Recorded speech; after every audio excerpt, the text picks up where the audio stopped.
আসসালামু আলাইকুম বন্ধুরা, বিশ্ববিদ্যালয় ভর্তি সংক্রান্ত গুরুত্বপূর্ণ একটি আপডেট ভিডিওতে তোমাদের সবাইকে স্বাগত জানাচ্ছি। বন্ধুরা, বাংলাদেশের বেশিরভাগ পাবলিক বিশ্ববিদ্যালয়ের ভর্তি এবং আবেদন কার্যক্রম ইতিমধ্যে শেষ হয়ে গেছে।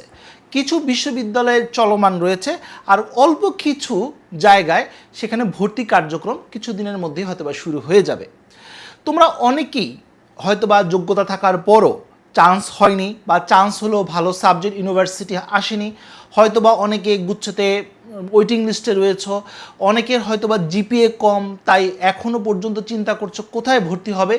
সবার জন্য আজকের ভিডিওটি একটি গুরুত্বপূর্ণ ভিডিও হতে যাচ্ছে, কারণ আজকের ভিডিওতে চলমান যে অ্যাডমিশন কার্যক্রমগুলো চলছে সেগুলো নিয়ে আমরা আলোচনা করব, পাশাপাশি আপকামিং যে অ্যাডমিশনগুলো রয়েছে বা সার্কুলারগুলো আসবে সেগুলো নিয়েও তথ্য দিব। প্রথমে আমরা চলমান অ্যাডমিশন নিয়ে আলোচনা করি। বন্ধুরা, এই মুহূর্তে ঢাকা সেন্ট্রাল ইউনিভার্সিটির আবেদন কার্যক্রম চলছে। তোমরা জানো ঢাকা সেন্ট্রাল ইউনিভার্সিটি নতুন একটি বিশ্ববিদ্যালয় এবং এর অধীনে কিন্তু 7টি কলেজ রয়েছে এবং এর কার্যক্রম কিন্তু ইতিমধ্যে চলমান রয়েছে। আগামী 25 তারিখ পর্যন্ত এর আবেদন কার্যক্রম চলবে। অনলাইনে আবেদন করার জন্য লাগবে 800 টাকা।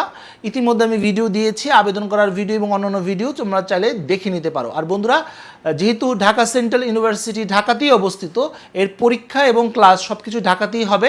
আর বন্ধুরা, তোমাদেরকে জানিয়ে রাখি, ঢাকা সেন্ট্রাল ইউনিভার্সিটিতে আবেদন করার জন্য তোমাদের মোট জিপিএ প্রয়োজন হবে, অর্থাৎ এসএসসি এবং এইচএসসিতে আলাদা কোনো জিপিএ প্রয়োজন নেই। মোট একটি জিপিএ যদি পাও তাহলে তুমি আবেদন করতে পারবে। তুমি যদি বিজ্ঞান শাখার শিক্ষার্থী হয়ে থাকো 7.0 প্রয়োজন হবে। তুমি যদি কমার্সের শিক্ষার্থী হয়ে থাকো তাহলে 6.50, আর্টসের শিক্ষার্থী যদি হয়ে থাকো তাহলে 6.0 নিয়ে কিন্তু আবেদন করতে পারবে। ভর্তি পরীক্ষা আগামী মাসে অর্থাৎ জুলাই মাসে অনুষ্ঠিত হবে। 17 তারিখ সায়েন্স এবং কমার্সের পরীক্ষাটি অনুষ্ঠিত হতে যাচ্ছে এবং 11 জুলাই আর্টসের পরীক্ষাটি অনুষ্ঠিত হবে। বন্ধুরা, দ্বিতীয় যে অ্যাডমিশন প্রক্রিয়া চলছে সেটি হচ্ছে জাতীয় বিশ্ববিদ্যালয়ের অধীনে সাধারণ অনার্স। এর কোটার কার্যক্রম এখন চলছে। এই মাসের শেষ দিকে এর রিলিজ স্লিপের কার্যক্রমটি শুরু হবে। ইতিমধ্যে আমি ভিডিও দিয়েছি, চাইলে দেখে নিতে পারো। রিলিজ স্লিপ নিয়ে আরও ইনশাল্লাহ ভিডিও থাকবে, সেখানে আরও বিস্তারিত আলোচনা করব কি কি টেকনিক অ্যাপ্লাই করলে রিলিজে তুমি খুব সহজে চান্স পেয়ে যেতে পারো। তৃতীয় যে অপশনটি রয়েছে সেটি হচ্ছে ঢাকা বিশ্ববিদ্যালয়ের অঙ্গীভূত স্কুল অফ ইকোনমিক্স এর অ্যাডমিশন প্রক্রিয়া। এর আবেদন কার্যক্রম ইতিমধ্যে চলমান রয়েছে। 24 তারিখ পর্যন্ত এর আবেদন কার্যক্রম চলবে। আবেদন করার জন্য লাগবে 1050 টাকা। এখানে সায়েন্স, আর্টস, কমার্স সবার জন্যই একই নিয়ম। এসএসসি এবং এইচএসসিতে আলাদা করে 3.0, মোট জিপিএ 6.0 হলেই তুমি আবেদন করতে পারবে। আর এর ভর্তি পরীক্ষা আগামী 10 জুলাই অনুষ্ঠিত হওয়ার কথা রয়েছে।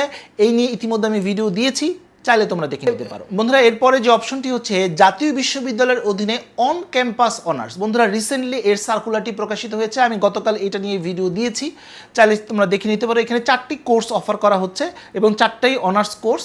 এর মধ্যে একটি হচ্ছে এলএলবি অর্থাৎ ব্যাচেলর অফ ল, দ্বিতীয়টি হচ্ছে ব্যাচেলর অফ বিজনেস অ্যাডমিনিস্ট্রেশন অর্থাৎ BBA, nutrition and food science, এবং রয়েছে hotel and tourism and hospitality management. এই 4টি সাবজেক্টের অনার্স কোর্স এখানে অনার্স কোর্সের জন্য এখানে সার্কুলারটি প্রকাশিত হয়েছে। প্রত্যেকটি সাবজেক্টের জন্যই 40টি করে আসন রয়েছে। ক্যাম্পাস কিন্তু গাজীপুরে জাতীয় বিশ্ববিদ্যালয়ের মেইন ক্যাম্পাসের ক্লাস অনুষ্ঠিত হবে, তাই তুমি যে প্রান্তেই থাকো না কেন তোমাকে এখানে এসে ক্লাস করতে হবে।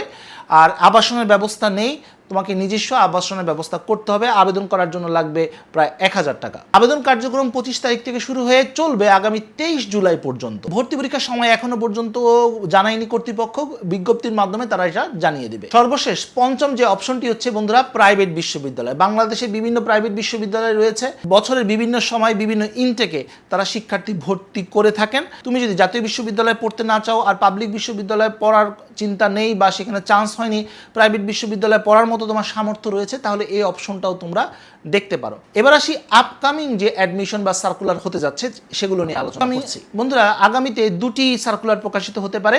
একটি হচ্ছে জাতীয় বিশ্ববিদ্যালয়ের অধীনে ডিগ্রি পাস কোর্স। বন্ধুরা, এই কোর্সের অধীনে বাংলাদেশে প্রায় বেশিরভাগ যে জেলা বা উপজেলা শহরগুলোর যে কলেজগুলো রয়েছে যেগুলো জাতীয় বিশ্ববিদ্যালয়ের অধীনে, তারা ডিগ্রি পাস কোর্স অফার করে থাকে। ডিগ্রি পাস কোর্স 3 বছরের একটি কোর্স এবং এখানে অ্যাডমিশনের জন্য তোমার 2.0 লাগবে। এসএসসি এবং এইচএসসিতে আলাদা করে 2.0 তোমার প্রয়োজন হবে। এখানে কোনো অ্যাডমিশন টেস্ট নেই, তাই তোমার জিপিএর উপর ভিত্তি করে এখানে তোমার অ্যাডমিশন হবে। সরকারি বেসরকারি উভয় ধরনের কলেজ এখানে রয়েছে এবং এর আবেদন কার্যক্রম আগামী কিছু দিনের মধ্যে শুরু হতে যাচ্ছে। যখনই এর সার্কুলারটি প্রকাশিত হবে ইনশাল্লাহ আমি তোমাদেরকে জানিয়ে দিব। আর এই আপডেটগুলো পাওয়ার জন্য অবশ্যই আমার চ্যানেলটি তোমাদের সাবস্ক্রাইব করে রাখতে হবে। দ্বিতীয় যে সার্কুলারটি আগামী কিছু দিনের মধ্যে আসতে পারে সেটি হচ্ছে জাতীয় বিশ্ববিদ্যালয়ের অধীনে ডিগ্রি পাস কোর্সের প্রাইভেট যে অপশনটি রয়েছে, প্রাইভেট ভার্সন যেটা রয়েছে সেটা। এখানে মূলত যাদের লম্বা ইয়ার গ্যাপ রয়েছে, যারা বিভিন্ন প্রতিষ্ঠানে কর্মরত রয়েছেন, তাদের একাডেমিক কেরিয়ারকে এগিয়ে নিতে চায়, একটি ডিগ্রি তাদের প্রয়োজন এবং পাশাপাশি চাকরি বাকরিও দরকার, যোগ্যতাও কম রয়েছে, লম্বা ইয়ার গ্যাপ রয়েছে, তারা চাইলে কিন্তু ডিগ্রি পাস কোর্সের যে প্রাইভেট ভার্সনটি রয়েছে সেখানে তারা আবেদন করতে পারবে। তো বন্ধুরা, এই ছিল আজকের মতো ভিডিও। আজকে আমরা জানতে পারলাম চলমান যে অ্যাডমিশন প্রক্রিয়াগুলো রয়েছে সেগুলো নিয়ে আলোচনা করলাম, আপকামিং যে সার্কুলারগুলো হতে পারে সেগুলো নিয়েও তথ্য দিলাম। আশা করি তথ্যগুলো তোমাদের কাজে আসবে। তো বন্ধুরা, আজ এ পর্যন্ত, সবাই ভালো থাকো, সুস্থ থাকো, দেখা হবে আগামী কোনো ভিডিওতে। সে পর্যন্ত আল্লাহ হাফেজ।